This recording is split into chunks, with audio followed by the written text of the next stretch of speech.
porque já um colega me precedeu apresentando algumas coisas do Parque do Jaú ontem, sobre o Quilombo, né?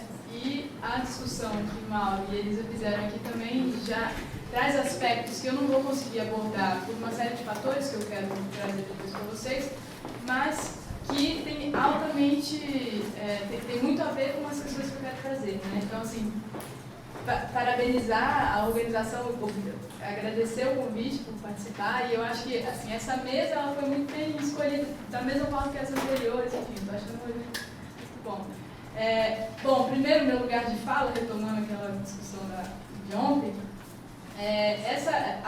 as minhas observações que eu vou trazer para cá, elas estão relacionadas com a minha tese de doutorado, defendida em 2009, né? Então, são dados já ultrapassados, em certa medida. Tem alguma atualização que eu quero trazer, mas eu, desde 2007, não vou a campo, então, infelizmente, não tenho, assim, coisas mais atuais sobre as questões que estão rolando. Então, assim,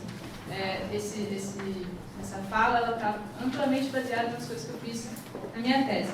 E minha fala, eu estou querendo dividir ela assim. Primeiro, falar rapidamente, porque a tese ela tratava de um estudo comparativo entre uma reserva de desenvolvimento sustentável, no Mirauá, e o Parque Nacional do Jaú, né?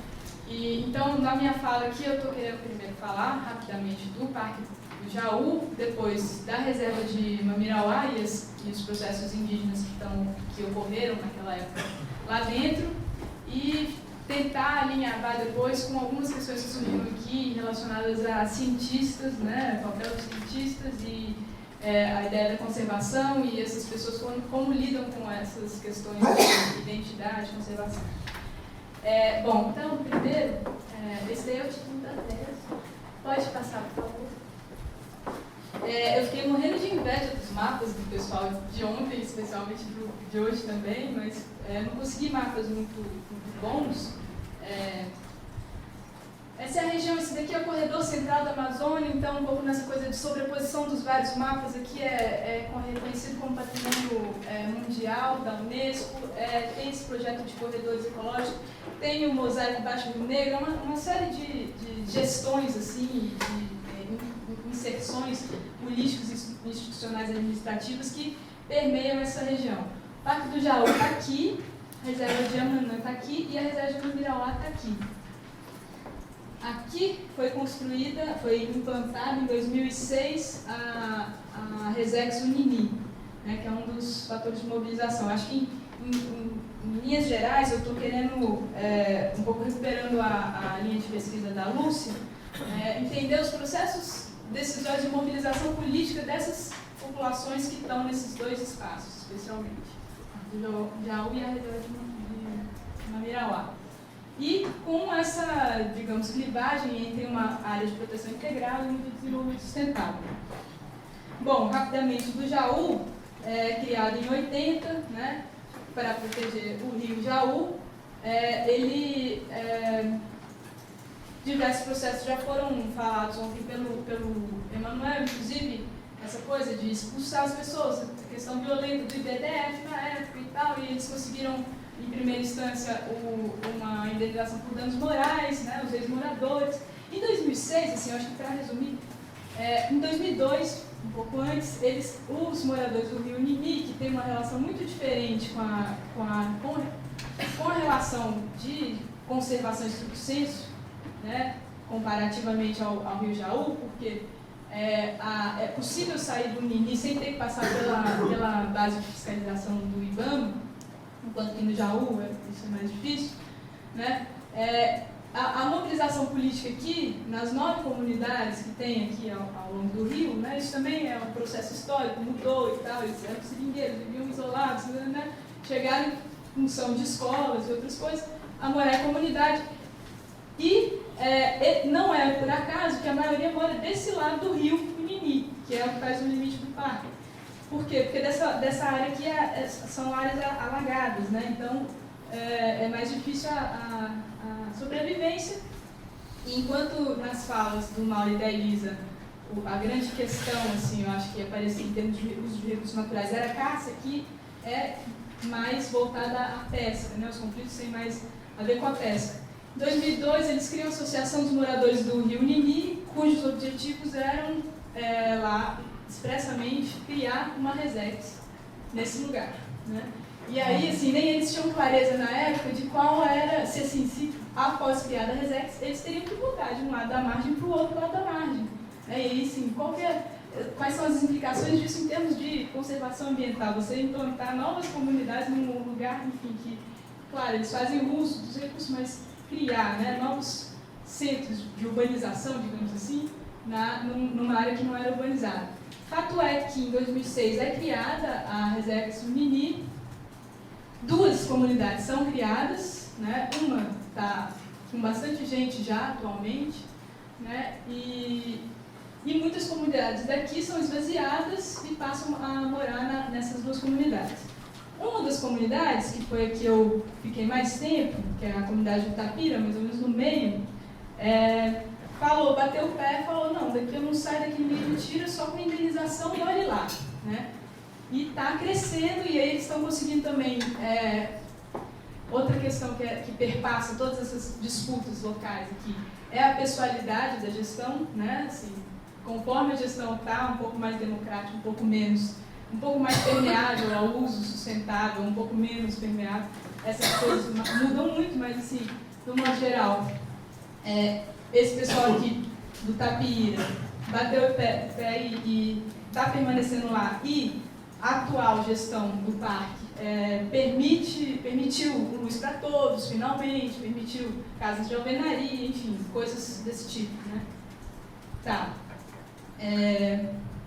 Houve aqui também né, lembrando que a ênfase é na mobilização política deles, houve um acordo de pesca que parece irônico, mas os próprios moradores do Rio Nini, de um parque nacional, tiveram que demandar do IBAMA, na época em que a gestão ela era altamente preservacionista, a fiscalização da área, porque essa pesca acontecia por pescadores de fora, claro, com algumas comunidades mais pesqueiras que faziam essa pesca também, outras menos, que achavam isso só absurdo, de modo que eles não tinham mais peixe nas comunidades para viver e conseguiram instituir, então, esse instrumento que é o acordo de pesca, que é também um instrumento de reconhecimento da gestão, né, dos moradores, enquanto esses atores da conservação e, sobretudo, inclusão no aparato jurídico do Estado desses acordos locais firmados com essa participação local. Foi um processo longo, assim, e foi uma super vitória para os moradores, do modo geral, mas todas essas questões identitárias envolvendo assim, o que é amor, o que essa associação vai definir enquanto decisão da amor mesmo, né, em termos desses vários pescadores que também trabalhavam com pesca, né? Assim, o próprio presidente na época tinha relações fortes com essa pesca comercial, né? E acabaram definindo assim, não, nas áreas da comunidade ninguém pode pescar. Isso, na prática, inviabilizou a pesca comercial no Rio Nini, porque a área definida para pesca comercial caiu aqui para Manã, né? E fica muito longe dos centros urbanos. Então, não houve mais pesca comercial. E, por outro lado, tinha toda uma discussão relacionada à pesca esportiva, que são esses empresários, né, internacionais que desenvolvem esse turismo de alto luxo. O pessoal chega de avião, que está também mais para essa região aqui de Amanã.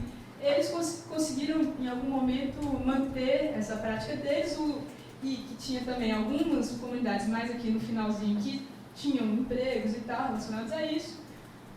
E o pessoal, enfim, depois de um tempo, novos empresários quiseram instituir, né, outros lugares de pesca esportiva, né, do Cunaré, e entrou com uma ação, tentaram entrar com uma ação no Ministério Público, falando assim, não, por que no acordo de pesca, então, foram definidos esses 2 empresários, eu quero também, né? E aí o Ministério Público reverteu a história e falou assim, não, vão todos vocês parar com essas pescas, porque isso não tem licença do IPAAN, isso não tem licença de Secretaria de Meio Ambiente, não tem nada, isso é altamente legal, a Justiça decidiu isso, né, a juíza. E aí foram canceladas, né, todas as pescas esportivas, só ficaram os ribeirinhos podendo praticar essa pesca de subsistência. Agora, 2012, nesse projeto esse edital que tem do ARPA para a mobilização comunitária, a nova gestora da Resex Unini, então nessa nova institucionalidade criada, né, chegou com uma experiência de manejo de pirarucu, propondo, né, nesse edital, o manejo do pirarucu para esses ribeirinhos, que é uma coisa que eles estão bem a fim de fazer, né, de modo geral. Tá, mas isso também a gente não sabe o que vai dar. Mais ou menos essa, né, aí, 2006 é o ano em que é criada a Resex Unini e a certificação de auto-reconhecimento quilombola pela Fundação Cultural Palmares, aqui no meio, resumindo. Na RDS Mamirauá, eu acho que retomando um pouco a fala do Enio ontem, sobre essa construção dos artefatos sócio-históricos, né? Na RDS Mamirauá é interessante ver a própria história, né, da criação, que é um instituto jurídico, uma figura político-administrativa que não existia na época da sua criação. Foi uma demanda, né, uma mobilização política dos cientistas, né, que atuavam na região na época, e baseado no pressuposto altamente claro, né, de que a conservação ambiental na área ela dependia das pessoas que estavam lá fazendo essa conservação há muito tempo. Mas, né, antes de toda essa mobilização e aí a EDS tinha também como pressuposto o fato de que a gente tem que aliar os conhecimentos científicos aos conhecimentos tradicionais para que a coisa funcione, né, essa conservação, esse desenvolvimento sustentável, etc. Antes de chegar à EDS, que isso foi em 92, né, ela foi criada inicialmente como estação ecológica, a despeito do que aparentemente os pesquisadores queriam, e eles conseguiram, né, ela é uma unidade de âmbito estadual, eles conseguiram mudar para a RDS, que aí depois foi incorporado no SNUC, né, enfim, essa é a experiência primeira, né, de RDS, né, que aconteceu no Brasil, na Mirauá, e aí com esses pressupostos que eu já falei. Tá, mas antes de RDS, na década de 80, nessa região, e aí eu também, de novo, tenho que fazer uma ressalva sobre o meu lugar de fala, que eu não pude, nesse caso, fazer uma observação tão detalhada como o Mauro e Elisa relataram aqui sobre essas questões étnicas que ocorreram. Não pude entrar na reserva de Mamirauá por uma série de fatores, dentre eles que eles não me permitiram, né, minha pesquisa não tinha passado no conselho científico. De modo que na minha tese de doutorado eu tive que fazer uma análise mais bibliográfica sobre esses processos de etnogênese, né, etnogênese entre aspas, e aí depois eu consegui fazer uma pesquisa de campo com a Lúcia e tudo mais, entrevistar algumas lideranças, mas a minha análise sobre essa questão da maleabilidade, né, as alianças e as dinâmicas para autoidentificação indígena, elas não estão acompanhadas de uma observação de família a família, tempo após tempo, assim, infelizmente, é bibliográfica, né? Enfim, aí então, antes de 80, e algumas conversas pontuais com pessoas, tem aqui criado, né, a partir esses relatos são muito claros, assim, das pessoas que eu conversei. A figura do irmão Falco, né, que é uma figura da Igreja Católica, da SEB, que chegava para fazer os rituais lá da igreja e não encontrava peixe para comer, né? Em plena Amazônia, década de 80, não tinha, assim, essa questão da pesca, a sobrepesca já era clara, né? E conseguiu, a partir desse carisma, dessa animação, né, usando os termos deles, incutir essa mobilização política em prol da preservação dos lagos, na década de 80. Né? Então, é muito forte esse movimento de preservação dos lagos nessa época, Só que também nessa época já existia disputas entre os que queriam preservar e os que não queriam preservar. Muita gente burlava, muitas pessoas burlavam as regras acordadas, né? Esse daqui a gente preserva, esse daqui a gente usa só daquela época, e esse daqui a gente deixa o uso livre, né?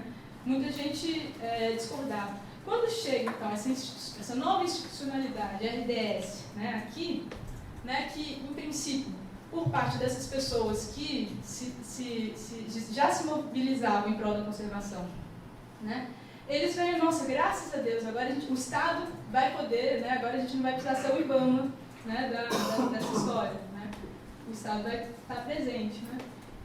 E acharam muito bom. Agora, as pessoas que não tinham, né, também não é assim, só aquelas pessoas, como eu disse, eu não tenho essa etnografia, essa coisa minuciosa de cada... As pessoas estão sempre dialogando com as circunstâncias, né, e com as questões éticas, morais, enfim, que elas têm para si mesmas. Acontece que esses conflitos não deixaram de existir quando chegou a RDS, né? E a RDS ela foi sobreposta, né, em terras indígenas que já estavam criadas, como é o caso da terra indígena Jaquiri, do povo Cambeba, e houve novas terras indígenas criadas após a implantação da RDS, né, o caso da terra indígena Ticuna de Porto Praia. No caso de Ticuna de Porto Praia, que é mais por aqui, os conflitos já eram claros e dados, né, entre conservar e não conservar. Né. Só um detalhe, que não sei se eu falei, era essa mobilização política junto ao irmão Falco na década de 80, o grupo que eles criaram para laicizar um pouco o movimento, nessa época, era o Grupo de Preservação e Desenvolvimento. Né. Olha o nome, Preservação e Desenvolvimento. E aí... esses processos, né, de mobilização étnica, né, que eu analisei aqui, né, tentando fazer então, essa abordagem com a lupa mais macro, elas estão relacionadas, não necessariamente, assim, entender a coisa do ponto de vista étnico como tendendo mais a conservação ou menos a conservação não funciona, né, porque tem nessa terra indígena Jaquiri, por exemplo, eles adoraram que vesse a reserva com todos os planos de manejo, as alternativas de uso sustentável e tal. Mas outros atores não tiveram essa mesma... acho que eu vou passar outro mapa. Eu também esqueci mal de passar os mapas. Essa é a Resex Unimi, né, que é, enfim, criada em 2006. A reserva de Mamirauá, esse aqui é um mapa do site deles, ela foi definida entre áreas focal e área subsidiária. A área focal é essa amarelinha, que é onde eles iniciaram os processos de pesquisa e implementação desses planos de uso, né, de recursos, planos de manejo, né, de modo geral. Atualmente eles já estão, né, estendendo as pesquisas para outras áreas. Tem um pouco essa metodologia. É muito interessante analisar também o caso da RDS Amanã, que foi criada 6 ou 10 anos depois, né, que é tipo a irmã mais velha dessa primeira experiência, né, que em termos inclusive de mobilização política, eu acho que seria uma pesquisa muito interessante de ser feita, né. Eu tive algum contato com as pessoas, mas não pude, né, aprofundar nada nesse sentido. Eu chamo a atenção para um texto que está na página da Sociedade Civil Mamirauá, do Instituto Mamirauá, que ele também, essa é uma especificidade interessante, né? Enquanto no Parque Nacional do Jaú, a área de proteção integral, eles fizeram a ONG que tinha um contrato de cogestão, né, e um outro momento de cooperação técnica com o IBAMA, o IBDE, o IBAMA, era a Fundação Vitória Amazônica. Eles fizeram um plano de manejo lá participativo, né? Tem até uma publicação mostrando o plano de manejo, como foi feito, etc, etc. No caso da RDS, da mesma forma, né, ainda que ela tivesse sido criada como estação ecológica, que é dessas mais restritivas, eles já começaram a fazer o plano de manejo de forma participativa. Né? E depois que ela passou a ser sustentável, né, também esses procedimentos continuaram a ser adotados. Né? Só que aí, no caso de Mamirauá, existe essa gestão por parte da sociedade civil Mamirauá, né, que eu acho que no caso do Brasil, talvez como um todo, assim, é uma das experiências em termos de aporte de recursos mais exitosas, né, porque ela tem uma relação forte com o Ministério de Ciência e Tecnologia. Então, assim, essa coisa da pesquisa científica é muito forte, né, desde a criação e até hoje. Né. Eu estou lá na UFMG, dando aula de antropologia, um monte de aluno já foi lá fazer estágio em Mamirauá, ganhando bolsa e tal. Assim, essa circulação de cientistas, que era muito comum nessa época que eu fiz a pesquisa lá, continua sendo, né, eles vão com 3 meses, 6 meses e voltam e tal. Né. Chamar a atenção para o que tem lá num texto que tem na página do Instituto Mamirauá, que é um das pessoas lá da diretoria, né, enfim, o pessoal lá do Instituto Mamirauá, que fala: as principais características dessa unidade de conservação, das RDS, são a manutenção da população local que participa nas atividades do manejo dos recursos naturais e na vigilância das reservas. Então, a manutenção da população que participa nas atividades e na vigilância. Eu chamei a atenção, aí tem outras coisas, história da pesquisa científica, que eu gostaria de chamar a atenção, especialmente para o fato de que, né, essas populações que, nesse caso, como no caso do Parque do Jaú, enfim, elas viviam nessa região e deixaram essa região, né, um pouco por conta da marginalização em que viviam, né, marginalização também entre aspas, porque eles estavam inseridos no processo de fornecer borracha para a Segunda Guerra Mundial, enfim, né, tudo isso muito relativo, né, mas eles ganharam o chapéuzinho de agentes ambientais, né, de certa forma. Né, tanto aqui quanto no Parque do Jaú, nessa coisa do acordo de pesca fica muito claro. Né. Só que uma das coisas que alguns moradores falam lá é isso, assim, na hora de apresentar os resultados para o mundo, né, que é uma coisa que eles estavam também interessados, é o Instituto que aparece, né, não somos nós, né, que aparecemos. Né. Outra coisa que eu acho que vale a pena chamar a atenção é que, em termos práticos, né, eu acho que isso também, as experiências lá na Resex devem ter sido da mesma forma, esses agentes voluntários, né, eles ficam em disputa com famílias, né, essa coisa do modo de vida. O tracajá, né, todo mundo come tracajá, a família se reúne aos domingos não para comer macarronada, tracajá, e tracajá é altamente, né, um pouco essa coisa que o Mauro falou das 2 leis, altamente proibido. Né. E aí coloca essa figura como o cara que vai falar assim, olha, você não pode, tracajá não pode, né? Assim, você lança essa figura nessa situação de incorporação de um discurso, né, conservacionista altamente alienígena, né, com relação aos tracajás, por exemplo, né, mas que eles mesmos assumem não por acaso, né, porque eles de fato têm interesse em manter peixe para viver, tracajá mesmo, para comer, enfim, eles sabem, né, pela experiência própria de vida deles, que eles estão lá e eles precisam daqueles recursos naturais para viver. Né? E no caso das demandas por reconhecimento como indígena, lá nesse caso de Mamirauá, pelo que eu vi da bibliografia, né, eles têm 2 questões, né, envolvidas. Né? Uma que, como eu já falei, a conservação ou não está relacionada a uma questão étnica, né, de reconhecimento indígena, mas, por outro lado, o fato de que todo esse contexto que o Mauro descreveu de preconceito contra índio, né, é muito comum também na região, né, de que esse índio é o desclassificado, né, enfim.